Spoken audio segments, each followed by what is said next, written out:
যে কাজটা করতে পারলাম না, মানে শেষ করতে পারলাম না, কাজটা হচ্ছে, সেটা হচ্ছে আমার একটা ইচ্ছা ছিল জীবনে নেতাজিকে শ্রদ্ধা জানানো। কিভাবে? যখন নেতাজি মেয়র ছিলেন, এটা আমি শুনেছিলাম, আমার এক সাংবাদিক বন্ধু টিভিতে বলছিল,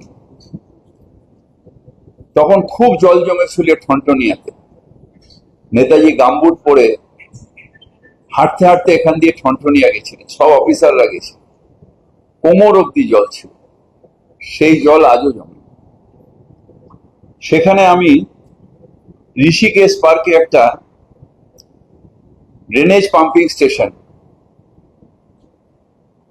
প্রায় কমপ্লিট, মানে অনেকটা এগিয়ে গেছে, কিন্তু ওটা উদ্বোধন করে আমি ভিত্তিপ্রস্তর করে এসেছিলাম, কিন্তু উদ্বোধন করতে পারলাম।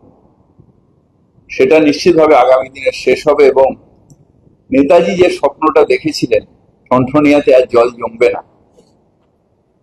আমিও এখানে থাকবো না, কিন্তু আমার হৃদয়ের শ্রদ্ধা নেতাজির প্রতি থাকবে এবং সেটাই হবে।